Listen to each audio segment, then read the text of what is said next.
Agora, gente, a Polícia Civil concluiu um inquérito sobre a morte de um empresário. Olha só esse caso aí, ó. Aconteceu em Vitória. Um caso que chamou muita atenção, porque esse empresário ele foi dopado e asfixiado depois de passear, entre aspas, né, com o assassino. Um caso que chamou a atenção, ficou na mídia durante uma semana e a Suzy Faria também cobriu esse caso, né, Suzy? E agora as revelações da polícia chamam a nossa atenção porque tem várias camadas aí de sequência que a polícia descobriu sobre esse crime, né? Exatamente, George, exatamente. O empresário Carlos José Pereira, de 62 anos, foi encontrado depois de 3 dias que o carro dele estava parado lá nesse posto de combustível que fica aqui em Vitória. Mais uma vez, o assassino tenta se livrar, enganar a polícia, depois de ter cometido o crime, porque Carlos José foi dopado e em seguida, ainda vivo, foi asfixiado. Ele usa luvas, limpa o carro para não deixar digitais. Adiantou? Nem um pouquinho. O homem acabou sendo detido pela polícia alguns meses depois. E é a Júlia Cássia que vai contar os detalhes do que a polícia apurou durante esse período de investigação. Vamos acompanhar a reportagem. A chegada da vítima e do assassino nesse carro vermelho em um posto de combustível foi registrada pelo vídeo monitoramento. Às 9 horas da noite do dia 23 de julho, o empresário Carlos José Pereira, de 62 anos, já estava há 8 horas refém de Paulo da Silva de Oliveira, de 29. Os dois haviam planejado um passeio juntos, mas, segundo a polícia, a intenção de Paulo era roubar o empresário.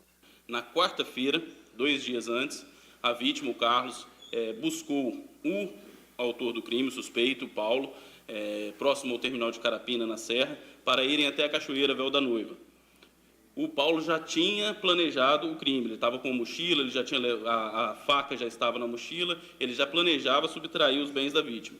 A investigação revela que antes de ser morto, Carlos foi drogado para ser roubado. Chegando próximo à Cachoeira, o Paulo, então, ele anuncia esse assalto, ele passa para a direção do veículo, coloca a vítima no banco do carona, ministra um medicamento para tranquilizar a vítima, para diminuir a resistência da vítima, e então ele fica mais de 8 horas com a vítima sob seu poder. Nesse momento do vídeo é possível ver o empresário sendo empurrado para dentro do carro novamente. Carlos tentou pedir socorro e foi asfixiado até a morte. O Carlos, ele tenta um pedido de socorro, ele vê que tem uma movimentação naquele posto. E nesse momento, o Paulo, percebendo que o Carlos planejava pedir ajuda, ele vai até ele e o asfixia com as mãos, né? Uma asfixia ali dos orifícios respiratórios, mata o Carlos ali dentro do carro. Em seguida ele sai do carro, ele está com uma luva cirúrgica, ele está com máscara de Covid, boné, blusa de manga comprida, calça, tudo para não ser reconhecido. Vítima e assassino se conheceram em um bar da Serra, onde Paulo trabalhava como garçom e o empresário era frequentador. Eles saíram juntos cerca de 4 vezes durante alguns meses, até que Paulo encontrou a oportunidade perfeita para executar o roubo que vinha planejando, enquanto construía essa relação de confiança com a vítima. Conhecido como Carlinhos, o empresário era dono de um restaurante famoso em Serra Sede. O corpo dele foi encontrado 2 dias depois no posto de combustível que fica em Andorinhas, em Vitória. Estava dentro do carro coberto com um lençol. No dia seguinte ao encontro do corpo, Paulo foi preso cometendo outro crime. O Paulo, ele invade a casa de uma outra pessoa, lá em Costa Bela, na Serra, invade a casa com uma faca. Quando ele pula o muro com essa faca, ele é contido pelos moradores da casa e então a polícia chega e prende ele em flagrante. Diz ele que tinha um relacionamento virtual com o morador dessa casa e que ele queria conhecê-lo pessoalmente. E assim que ele foi preso, nós então começamos a empreender diligências no sentido de elucidar o latrocínio também, já que a gente já tinha indícios da participação dele.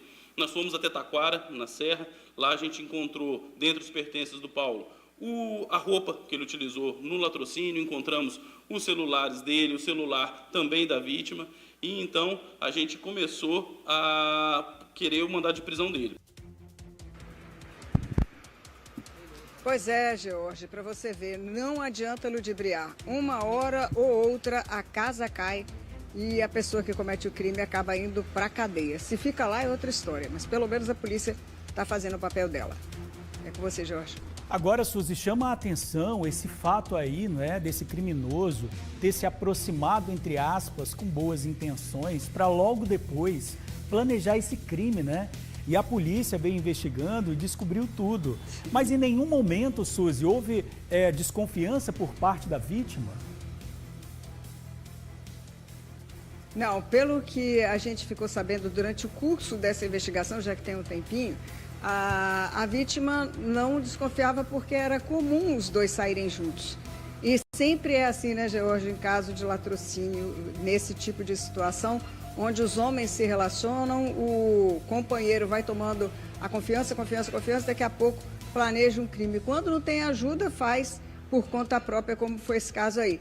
Mas a identidade desse rapaz já era conhecida pela polícia desde a primeira semana do crime, viu? Os policiais, inclusive, como a gente frequenta a DHPP todo dia, tentaram fazer diversas investidas para prendê-lo, mas sempre acontecia alguma coisinha ou faltava aquela vírgula ali, né, necessária para fazer uma prisão, para que não deixasse nada de errado para na hora da audiência de custódia ele não sair. Caso desse aí foi mandado de prisão, não tem nem como. Mas eles já sabiam e já estavam reunindo provas para, nesse momento aí da prisão, como você viu, não restar dúvidas que era ele o autor do crime. Valeu, Suzy. Obrigado pelas informações. Parabéns aí para a ação da polícia.